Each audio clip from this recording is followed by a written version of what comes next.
They got to have all three of these. This will let you know you're dealing with a dark empath. The three traits of a dark empath. Number one, narcissism, which is a need for praise, attention, and feeling more important than others. They want to be praised all the time. They don't even if they go to somebody else's situation where it's a graduation, a wedding, a funeral, they want the spotlight on them. They might cry the loudest, flip out, try to pull them out the coffin. Psychopathy, which is not caring about what happens to others and using manipulation and having no remorseful feelings. And finally, Machiavellianism, which is becoming cynical, abusive, or vindictive. When all three of these personality traits are present, you have a dark empath on your hands. A person who is a narcissistic person, psychopathy, also Machiavellianism. Fire sign, you're dealing with a dark empath. Number two, they have a malicious personality. When I say they have a malicious personality, they want to hurt somebody. Whether that's physically, verbally, intending to do harm. There are some people, they don't want you to get away with nothing. They got to get you back. They got to retaliate. They got to match your energy. Those are the kind of people I'm talking about. Because sometimes, look, bro, I'm just being honest. Sometimes it's better to let people go about their business. Even after they done did something to you.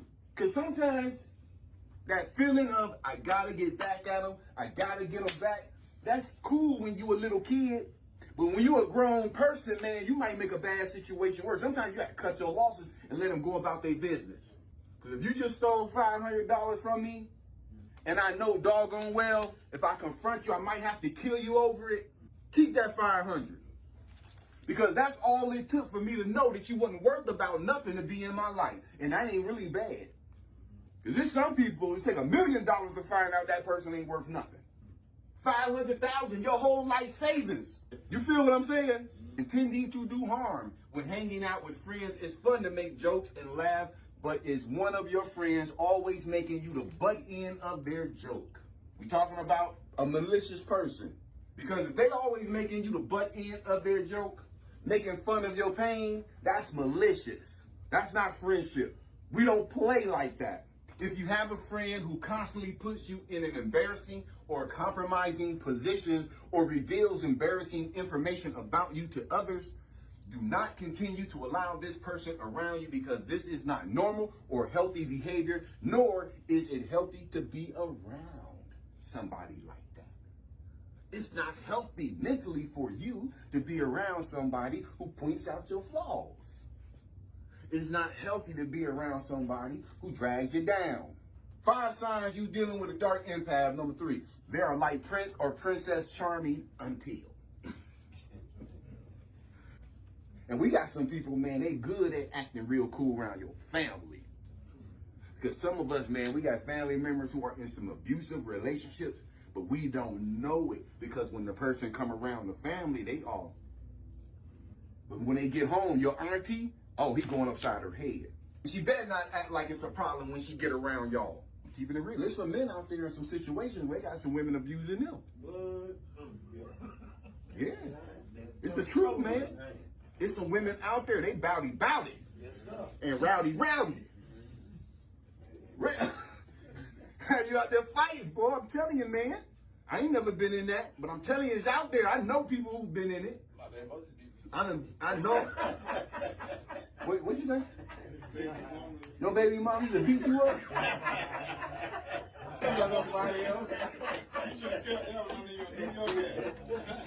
Just stop, man. See, that's what we talk about. We make a fun of his pain. Y'all see what I'm saying? It's just the way he said it. Yeah, I know. He did say it. But that's my boy right there. So the woman know if you hit her, fight her back, leave a scar, you going to jail if they know she's stolen. Not necessarily. Nowadays, it's usually the first person who called the police. Yeah. Now, you call the police and say your girlfriend is out of control. In their mind, when they hear that over the thing, they're going to be like, okay, it's going to be a woman out of control. Now, it's different when they get there. Now, if you flipping out and she was wrong, but you can't calm your head down, yeah, they're going to take you to jail. Yeah, man. If you in a situation like that, man, the best thing to do is be as cool, calm, and collected as possible. I'm telling you, when you around law enforcement and it's a situation like that. Because the person who is the most calm gonna look like the person in the right. If they more calm, but they wrong, and you flipping out and they gotta handcuff you and put you in the back of a squad car, I'm telling you, don't hit no woman back, though. If it's like that, do not hit her back, man. Call the police and let them do their job. Because that's what a woman would do to you. I'm not going to be fighting with no woman, bro. Not going to be fighting with no, rolling around with a woman. Man, come on, man. Nah. Call the police on her. When you're dealing with a dark empath, you may notice a disconnect. Dark empaths are witty, charming, affectionate, and so on until you're alone with them, stand up to them, or don't give them what they want. Think about your current or past relationships. Do or did your significant other act attentive, sweet, and happy when you're around others, but then cold, distant, and condescending, which means they're putting you down when you're alone? If you told your family about how your significant other treats you behind closed doors, would they say, "What? But they're so sweet. They would never do that"?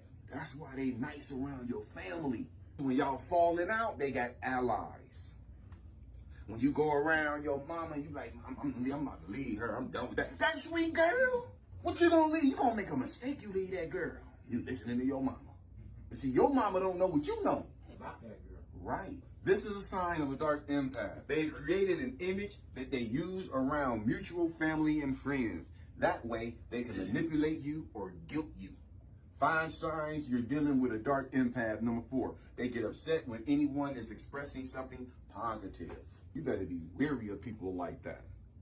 Whenever something good happens to you in your life, they got a problem with it. But they want to be the first person to come over there when you feeling down, depressed, and sad. Let me go there and cheer them on up. Like they want you to be sad. It's going to be all right. It's going to be all right. If something good happens for you, they don't come around. They get upset when anyone is experiencing something positive. When a loved one has good news, I want to celebrate with them and cheer for them. Dark empaths wouldn't agree with this unless it's their achievement we're celebrating. Dark empaths has a sense of narcissism. We said it up here. Narcissism, which is a need for praise, attention, and feeling more important than others.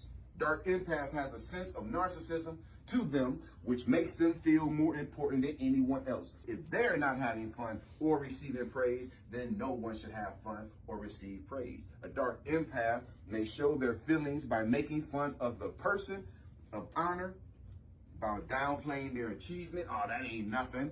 I did that when I was younger. Displaying inappropriate emotions. Oh, I can't wait till this is over. I got to know where to go. I got something to do. Inappropriate emotions. Because it ain't your party, it ain't your award ceremony. Oh, man. But when it's them, they want everybody there. They want everybody's attention on what's going on with them.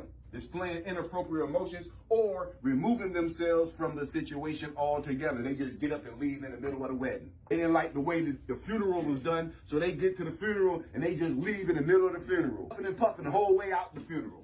These are dark empaths. 5 signs you're dealing with a dark empath. Number 5, gossiping is a passion.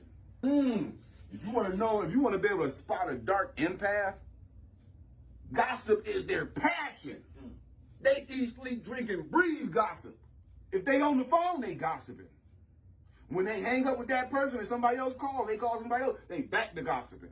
Probably about what they just got through talking about. Our society is inundated with gossip. Online, most of these blogs. Gossiping. 5 signs you're dealing with a dark empath. Gossiping is a passion. Gossip is a tricky thing because we all do it sometimes. That's why it's tricky. And we all gossip sometimes. Don't think you don't.